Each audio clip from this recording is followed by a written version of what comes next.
हरिओम नमो भगवते वासुदेवाय। नमस्कार दोस्तों, सनातन स्तुति में आपका स्वागत है। आज जानते हैं कि फागुन कृष्ण पक्ष की एकादशी व्रत कब है, कब व्रत का पारण करना है, ये एकादशी किस नाम से जानी जाती है। देखिए, फागुन मास कृष्ण पक्ष की एकादशी 23 फरवरी दिन रविवार को दोपहर 1:57 से प्रारंभ होकर 24 फरवरी दिन सोमवार को 1:46 तक रहेगी। उसके बाद द्वादशी तिथि प्रारंभ हो जाएगी। इसलिए एकादशी का व्रत दिन सोमवार 24 फरवरी को किया जाएगा। द्वादशी युक्त व्रत सर्वोत्तम माना जाता है। ये एकादशी विजया नाम से जानी जाती है। इस एकादशी का व्रत भगवान श्री राम ने रावण पर विजय प्राप्त करने के लिए किया था। इस व्रत के प्रभाव से मनुष्य को विजय प्राप्त होती है। ये सभी व्रतों से उत्तम व्रत है। इस विजया एकादशी के सुनने मात्र से सभी पापों का नाश होता है। विजया एकादशी के व्रत में दशमी के दिन 1 घड़ा कलश की स्थापना की जाती है। शुद्धता का ध्यान रखते हुए 7 प्रकार के अनाज के ऊपर एक जल का कलश रखें। उसमें 5 पत्ते आम या अशोक के पत्ते लगाएं। उसके ऊपर पूर्ण पात्र में जौ भरकर रखें। अगले दिन एकादशी पर सवेरे ब्रह्म मुहूर्त में उठकर स्नान आदि से निर्वृत्त होकर एकादशी के दिन पूजा घर में आसन पर बैठें। फिर व्रत का संकल्प लें। भगवान विष्णु की विधि विधान से पूजा करें। विजया एकादशी के व्रत का इतना महत्व क्यों है, आइए जानते हैं। एक समय देवर्षि नारद जी ने जगत पिता ब्रह्मा जी से कहा कि महाराज, आप मुझसे फागुन मास के कृष्ण पक्ष की एकादशी का विधान कहिए।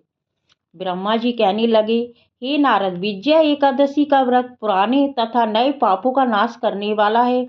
इस विजया एकादशी की विधि मैंने आज तक किसी से भी नहीं कही। ये समस्त मनुष्य को विजय प्रदान करती है।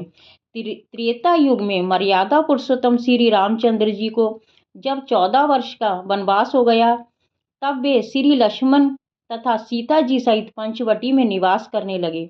वहां पर दुष्ट रावण ने जब सीता जी का हरण किया, तब इस समाचार से श्री रामचंद्र जी व लक्ष्मण अत्यंत व्याकुल हुए और सीता जी की खोज में चल दिए।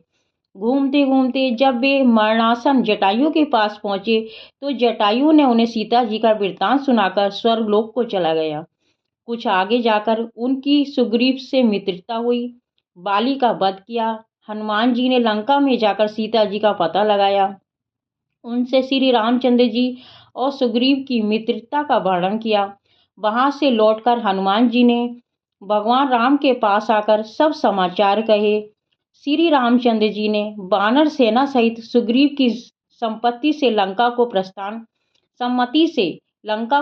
प्रस्थान किया। जब श्री रामचंद्र जी समुद्र से किनारे पहुंचे, तब उन्होंने मगरमच्छ आदि से युक्त इस अगाध समुद्र को देखकर लक्ष्मण जी से कहा कि इस समुद्र को हम किस प्रकार से पार करेंगे। श्री लक्ष्मण ने कहा कि हे पुराण पुरुषोत्तम, आप आदि पुरुष हैं, सब कुछ जानते हैं। यहाँ से आधा योजन कर कुमारी द्वीप में बकदालभ्य नाम के मुनि रहते हैं।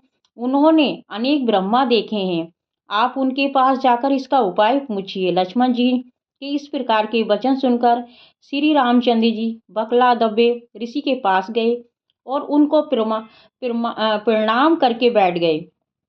मुनि ने भी उनको मनुष्य रूप धारण किए हुए पुराण पुरुषोत्तम समझकर उनसे पूछा कि हे राम, आपका आना कैसे हुआ है। रामचंद्र जी कहने लगे कि हे ऋषि, मैं अपनी सेना सहित यहाँ आया हूँ और राक्षसों को जीतने के लिए लंका जा रहा हूँ।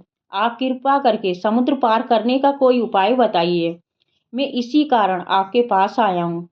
बकलादभ्य ऋषि बोले कि हे राम, फागुन मास के कृष्ण पक्ष की एकादशी का उत्तम व्रत करने से निश्चय ही आपकी विजय प्राप्त होगी। साथ ही आप समुद्र भी अवश्य पार कर लेंगे।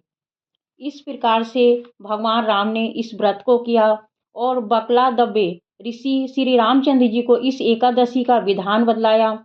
इस एकादशी को विधि विधान से करने से श्री रामचंद्र जी ने लंका पर विजय प्राप्त की। इसलिए एकादशी का व्रत नियम पूर्वक करने से व्यक्ति मनवांछी फलों की प्राप्ति कर लेता है। अब जान लेते हैं कि व्रत के पारण का समय क्या रहेगा। 25 फरवरी दिन मंगलवार को व्रत के पारण का समय द्वादशी तिथि में 6:50 से 9:08 तक रहेगा। शुभ समय पर व्रत का पारण करने से व्रत पूर्ण माना जाता है। इस दिन विजय मुहूर्त का समय 2:29 से 3:15 तक रहेगा।